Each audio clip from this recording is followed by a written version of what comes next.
The 2025 NASCAR Cup Series schedule is here, so let's find out by destroying these items with the number 7 Spire Motorsports Chevrolet. I'm Eric Ludwig.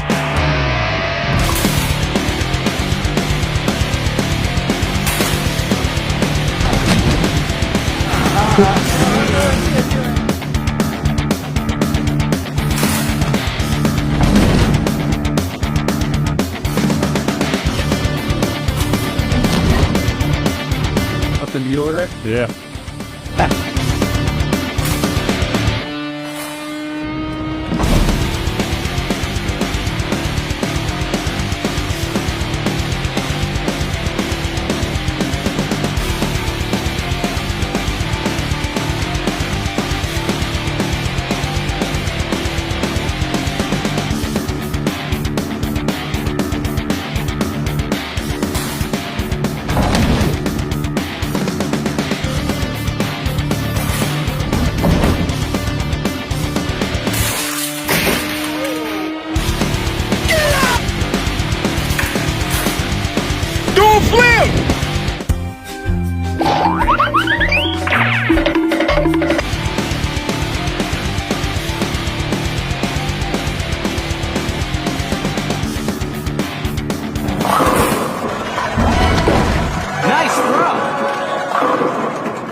Well, damn, that was quick. Not even a day after I did the video on Mexico, the Cup Series schedule comes out.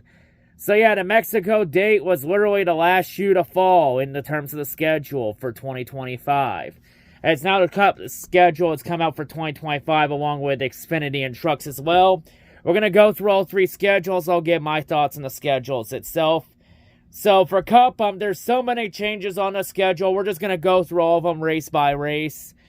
And I'll give my thoughts on it. So, of course, the first off, you have the Clash now at Bowman Gray Stadium, no longer at LA Coliseum. Honestly, it's like, whatever. The Clash has been pretty dead for a decade. I mean, the Clash was fucking dead when I was at Daytona, which is why it went with... Because the Clash was so fucking dead at Daytona for a decade. I haven't gave a fuck about that race in over a decade.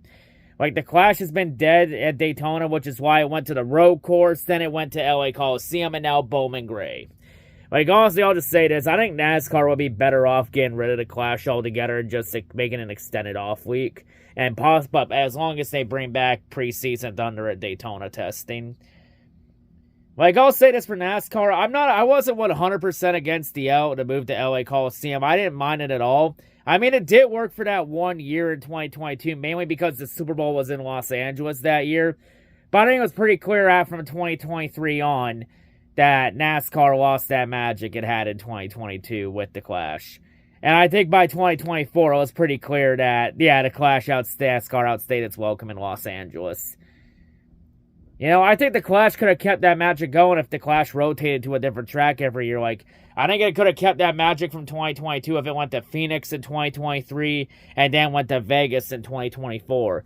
And I think they could have kept that magic if they ran either a street race in New Orleans or, hell, even run a stadium race at LSU Stadium in the Bayou. But, you know, hey, it's Bowman Gray. It's probably going to be an absolute shit show, but someone popular will win and everybody will like it because reasons. So, yeah, then after that, of course, we have the tradition of Daytona 500 starting the season on President's Day. Tradition for now. And I say that for now because there have been rumors about the NFL putting the Super Bowl on President's Day weekend in the future in the new NFL CBA when they expand the schedule to 18 games. So if the Super Bowl goes on President's Day weekend, then the 500 is going to be forced to move. And for anyone saying, no, you cannot have the Daytona 500 go against the Super Bowl in the ratings. It is fucking suicide. The NFL will squash NASCAR like a bug. Like, that is the last thing the 500 needs is to go head-to-head with the Super Bowl. Like, the 500 would get what, one, the 500 would not get much TV coverage that entire week leading up. And two, 500 is going to get squashed like a bug because the Super Bowl has gone like over 100 million viewers 12 times in the last 15 years, while the 500's lucky to even come close to 10 million viewers. So yeah, there's your proof. The 500 will get squashed like a bug. So I always say it's for everyone that likes the 500 on President's Day weekend, enjoy it for now. Because the NFL's coming to kill that tradition, whether you like it or not. And the NFL's most likely going to get their way because they just bully and bend NASCAR over like a Vietnamese hooker. I mean, just look at the ratings in the chase when the chase has to go up against the NFL in the ratings. Then again, the NFL bends everybody over in the ratings because football is so keen, so yeah. Anyway, after that, we then have Atlanta. Why the fuck are we having 2 super speedways open the season back-to-back again? It's so fucking stupid and dumb. Like, the super speedway races need to be fucking so spread out in the schedule. I mean, we already got too many of them with 6. Like, honestly, there should be only 3 super speedways on the schedule. 1 at Daytona for the 500, 1 Dega race, and then 1 Atlanta race. And they all should be fucking spread out to different points in the year. After Atlanta, though, we go to COTA. So now COTA's the 3rd race of the year. And it's a good transition before the West Coast swing, as the West Coast swing now starts in Phoenix and then ends in Las Vegas. So Phoenix and Vegas swap spots. So yeah, and then race 6 is Homestead. So Homestead has been kicked out of the chase again.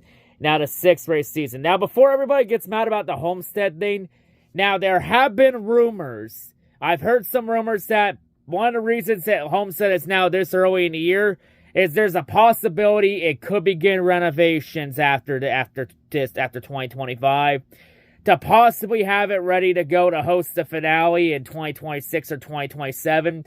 Since this year is rumored to be the last year of the contract to have Phoenix as the finale. So yeah, I mean if Homestead's only this far up just because of the possible renovations, then okay. But if it's only there just because they didn't have a good place for it, that's kind of fucking bullshit. Not gonna lie. Then after that, we have Martinsville right after. Now we have Darlington. So the throwback race is no longer on Mother's Day weekend. It's now out. It's now the start of April on almost April Fool's Day. Actually, not April Fool's Day. It's like the week after April Fool's Day. So yeah. So yeah, Darlington no longer on there. And then you have Bristol in mid-April. Let's be honest, it doesn't fucking matter where this date is. It's gonna have a threat of rain no matter what. Like, honestly, I think they'd be better off taking a date away from Bristol and we only go there once a year for the night race. Considering a lot of fans give more of a fuck about the night race than the day race, especially with the attendance issues the day race has had for so many years. Even with the dirt race, it didn't help there. And then after Bristol, we have the only off week of the season for Easter. But even though the Cup Series is off for Easter, Xfinity and Trucks are not. And we'll talk about that later on. So then after the off week, we then go to Talladega. Back in the saddle at Dega. And then after Dega, we got Texas. So Texas now moves into May. It doesn't matter, the track is still ass. And oh, by the way, they're not reconfiguring the track. It's staying the same. So everything I said about the track, about nothing changing after Chase Elliott won at Texas this year, it all has come true because Texas ain't changing. Because, oh look, photo finish in Xfinity between Ryan Sieg and Sam Mayer. Oh look, Chase Elliott won at Texas. So yeah, and Marcus Smith now has all the leverage over the fan base for anybody that complains about the current configuration of the track. Because all Marcus Smith has to do to shut everybody up is just show the photo finish and Chase Elliott went in there and be like, well, shitty track configuration produced these 2 moments. Now shut the fuck up. And then after Texas, we go to Kansas. Well, that's a good transition from shitty 1.5 miles to good 1.5 miles. And then after that, we have the All-Star race in North Wilkesboro. It's like, whatever. I mean, I'll be honest, North Wilkesboro should have a points-paying date, to be honest. Like, I think North Wilkesboro should be a points day to take the spot of the Spring Bristol race, to be perfectly honest. Because the All-Star race hasn't fucking meant anything in a while. Like, mainly the All-Star race now is just a fucking test. NASCAR just treats the All-Star race now as a test session for whatever shit they want to roll out in the future. Example, the 2 different tire compounds. at the All-Star race this year that ended up being used at Richmond as an example. And then after that, we then begin the Amazon Prime portion of the season. We have the Coke 600 on Amazon Prime. And then after that, we have Nashville in June. Honestly, I think that's a good move to make Nashville early in June. Hopefully beat some of those heat issues a lot of the other Nashville races have had in the past. I would honestly like it to be a night race, to be perfectly honest. Then after Nashville, we then have my home race, Michigan. And Michigan, I'm not against it 100%. I understand the reasoning why with Michigan being moved to June, because the last couple years, Michigan in August has been plagued by rain and bad weather. So it's a good move here. Plus, actually, ironically, the Michigan race, the weekend it's on, it's actually the week after the IndyCar race in Detroit. So yeah, Michigan's going to have quite a bit of motorsports to follow at the start of June. Because start of June, they have the IndyCar race in Detroit, and then the following week, Michigan. So yeah, and then after Michigan, we then go Mexico, and we're not going to talk about Mexico because I literally did a 10-minute video on the Cup Series going to Mexico the other day, so just watch that if you want my thoughts on Mexico. And then after Mexico, we got Pocono. And oh, by the way, Michigan, Mexico, and Pocono, those 3 races are going to be the seeding races to decide the brackets for the in-season tournament on TNT. Because after Pocono, we then begin the TNT portion of the season, a.k.a. the TNT Summer Series is officially back in business with the in-season tournament for $1 million. So yeah, it starts off with Atlanta on a super speedway, which is a Saturday night race. Good call to have it be a night race of the summer heat. Then after that, we have Chicago street race. That's once again on the 4th of July weekend. And this is rumored to be the last year of the street race in Chicago, even though there is a 4th year option. But I imagine if there's terrible weather like we've had the last 2 years, I don't think that 4th year option will get picked up. I mean, the one thing I hope for this weekend in Chicago is hopefully there's good weather for it this time. You know, like we have for Xfinity this year in Chicago, because Xfinity proved that stock cars on a street circuit can work if it's done correctly. Then after that, we have Sonoma. So Sonoma's now in July in the summer heat. Oof. I'll be honest, I think Sonoma should be at the start of the year with in the West Coast swing to take Auto Club's spot.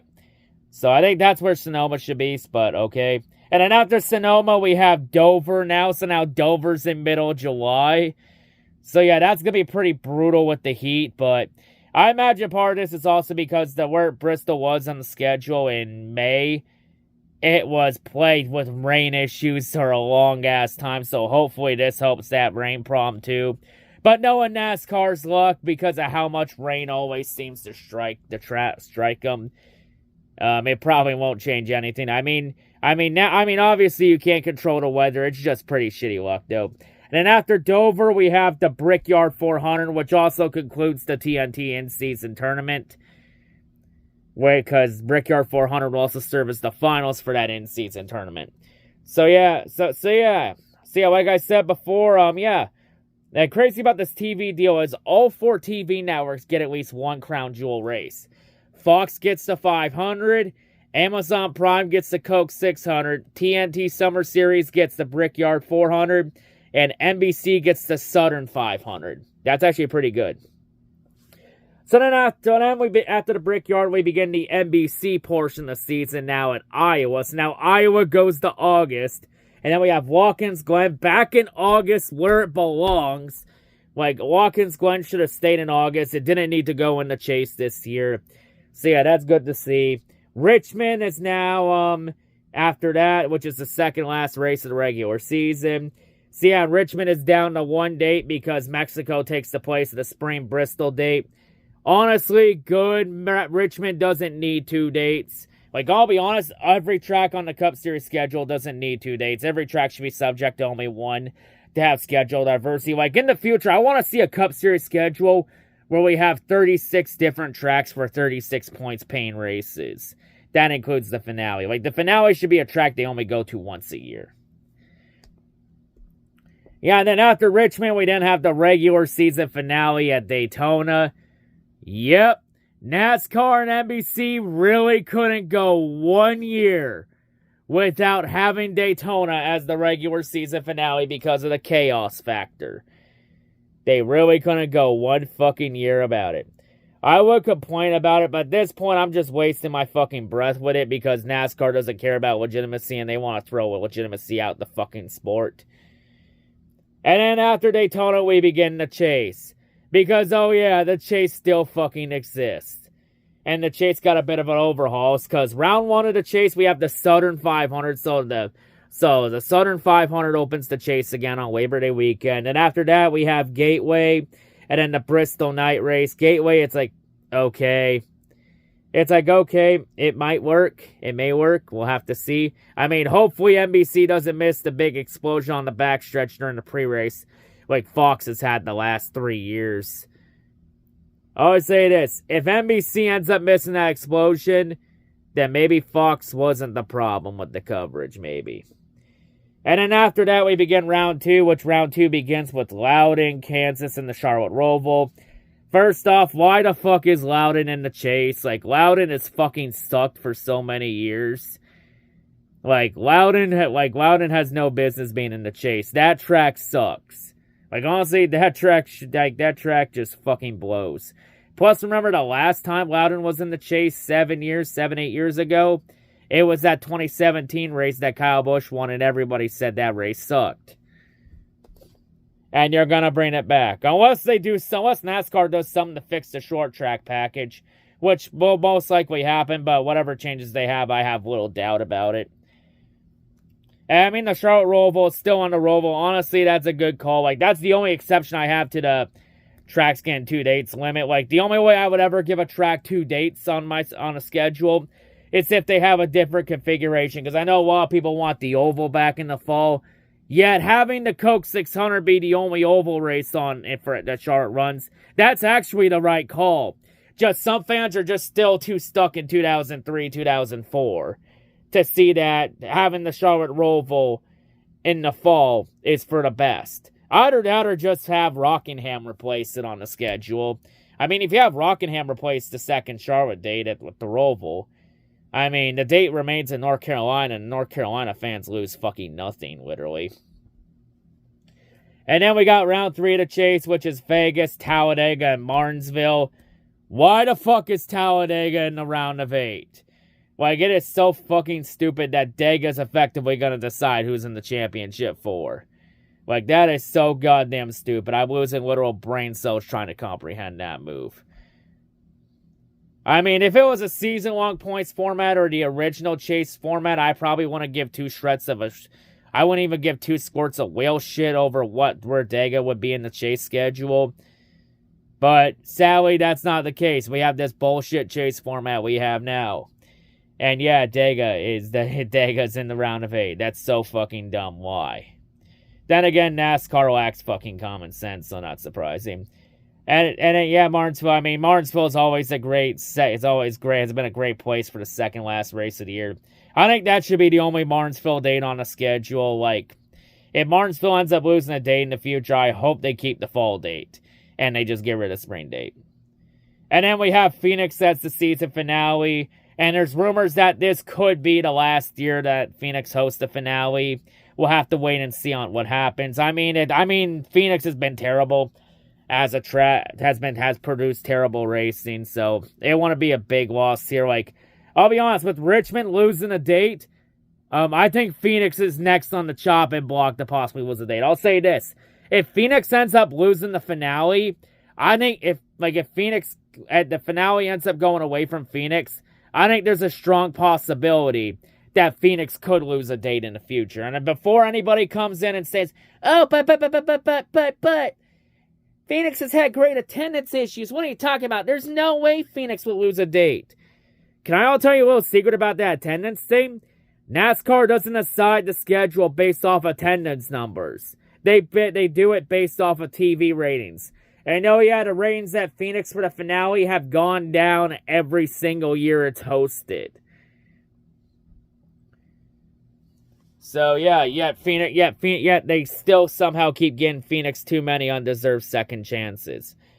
But yeah, overall, in terms of schedule, there are a lot of positives I like out of it. You know, Mexico on the schedule, that's a pretty good positive. You know, You know, a lot of dates moving around. I mean, it's just any criticism for the nitpick. It's just minor nitpicks, except Dega. It's fucking stupid why Dega's in the round of 8. That's so fucking dumb. But yeah, you know, it's an improvement. I like the schedule. There are a lot of positives I can take out of the schedule. You know, a few negatives, but you know, hey, I mean, in terms of schedule, it's a solid B. I mean, the chase still exists, and tracks like Daytona, Atlanta, Phoenix, Vegas, Martinsville, Darlington, Bristol, Dega, Kansas, Charlotte. Who else? Yeah, those tracks there. At least 8, 9, 10 tracks on the schedule still have 2 dates. Yeah, you know, hopefully someday we'll have a schedule where we have 36 different tracks for 36 points paid races. And for the Clash at Bowman Gray and the All-Star North Wilkesboro, it's simply just whatever. But yeah, that's just my thoughts on the Cup Series schedule. Now we're going to turn our attention to the Xfinity Series schedule. And for Xfinity, there's a lot to pack in for this. So, of course, as I mentioned, Xfinity is going to be in Mexico for the Mexico race. So, yeah, we're not going to talk about Xfinity in Mexico because we literally talked about that with the video on Wednesday the other day. So, just watch that 10-minute video there. Also, for the Xfinity schedule, on Easter, even though the Cup Series is off on Easter, Xfinity is not. As Xfinity will be running at Rockingham Speedway. Yes, you heard that right. The Rock. Because finally, The Rock has come back to the NASCAR schedule. As Xfinity will be getting to Rockingham Speedway. And Marco Averis, if you're watching, I don't care if you say if it's North Carolina Motor Speedway to you. It's the goddamn Rock to me, damn it. So yeah, we got Rockingham on. Also, Gateway's on the schedule. So yeah, Gateway's on. And then also off the schedule, we have Richmond off the schedule, so Xfinity won't be at Richmond along with Loudon.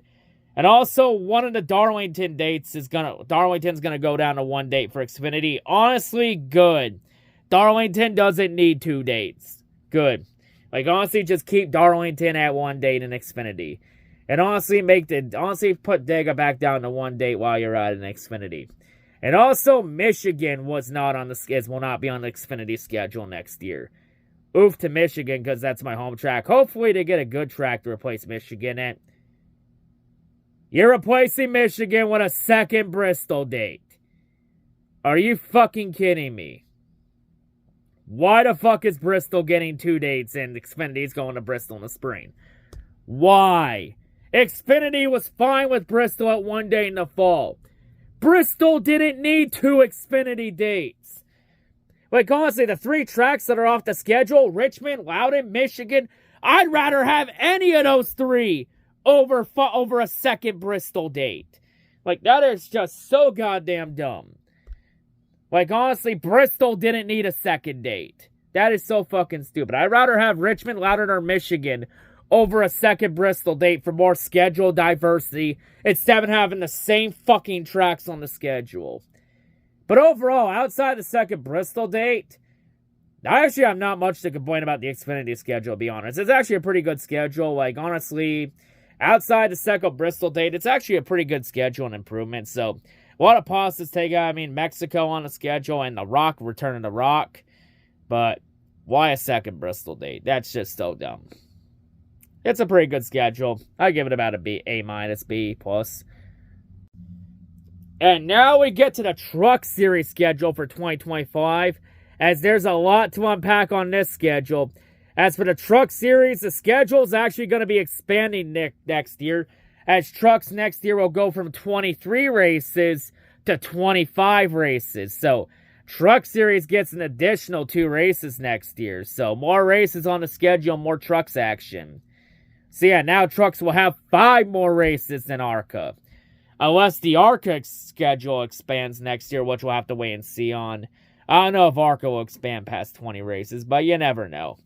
And for the truck schedule, there's a lot of tracks on it because not only do you have some tracks getting replaced, you also got 2 new ones getting added in. So of course for trucks, not only will Xfinity return to the Rock, but the Truck Series is going to be returning to The Rock.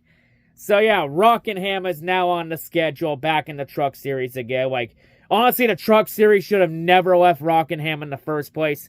Hopefully for Xfinity and Trucks, people actually show up and actually give a fuck about the race.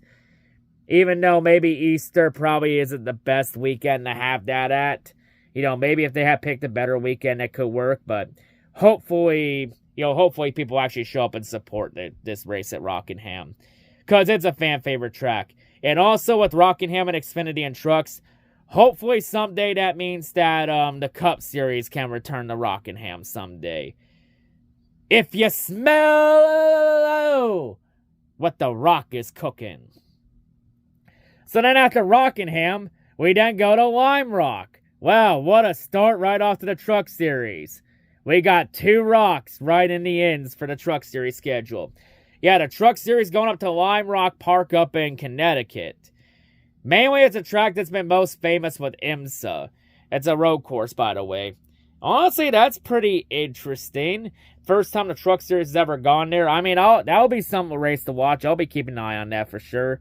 And also on the schedule, you have the return of Watkins Glen on the schedule. You also got the return of Loudon on the Truck Series schedule and the return of Michigan. Oh, oof. So this is why Loudon and Michigan got booted off the Xfinity schedule. Because of the Truck Series. So I guess Space Mount Ferrari 248 can't see Cup, Xfinity, and Trucks in the same weekend. He can only see 2 of the 3. We can't have all 3 at those tracks. That's the sacrifice we pay to bring the trucks back to Loudon and Michigan. That gets taken off the Xfinity schedule. AKA a soul for a soul. And also, the Truck Series will be running at the Charlotte Roval for the first time. So all 3 series will be running the Charlotte Roval. So that'll be interesting. And off the truck schedule, their Gateway's off the schedule. And also, Milwaukee is off the schedule, that's pretty disappointing. You know, I always look forward to Milwaukee on the truck schedule. I always like the Milwaukee Mile. So now the only race in Milwaukee Mile will be hosting from here on out is IndyCar. Oof. Man, I'll be honest, if they brought Xfinity or Cup to Milwaukee, I think it would have got better turnouts than the Truck Series did. Just pretty disappointing. And also off the schedule, Kansas goes down to 1 day in the Truck Series. Honestly, good there. And before anybody crucifies me because of how great the racing is at Kansas, hear me out. Racing is great at Kansas. Great racing at Kansas we've had in Cup as well. But I'll be honest, Kansas doesn't need 2 dates. Kansas would be better off at 1 date. And so, yeah, Kansas at 1 date. That's honestly a good call for trucks. Good. Kansas doesn't need 2 dates. That's good there. And also, Coda's not on the schedule. I believe Coda's probably being replaced by Lime Rock. So, that's a good sacrifice. But in terms of the Truck Series schedule, I have really nothing to complain about, even though the Truck Series still has the chase, which is, why does the Truck Series have a chase again? You know, not a whole lot to complain about the truck schedule. I really like it. You know, expanded to 25 race, it's like, okay, I mean, more NASCAR, the better, I guess. At least it's not. At least the Cup isn't going to 40 races yet. Thank fuck. I mean, trucks, I didn't get to afford 25 races, and it's a good amount of different tracks on it. So, you know, what a positive take out of it. You know, I'll be interested in the Lime Rock race and the Rockingham and the return of the Rock, obviously. And also interesting to see how the trucks do on the Charlotte Roval. I mean, the trucks weren't 100% terrible when they ran the Daytona Roval in 2020 and 2021 during the pandemic. So, you know, maybe the Charlotte Roval has that kind of magic in it. But yeah, those are my thoughts on the Cup, Xfinity, and Truck Series schedules. A lot of positives take out of it, you know, some negatives, obviously. But overall, some pretty good changes, and I like it. But anyway, though, that wraps it up, and now those are my thoughts for the 2025 schedules for Cup, Xfinity, and Trucks. See you all later. I'm out.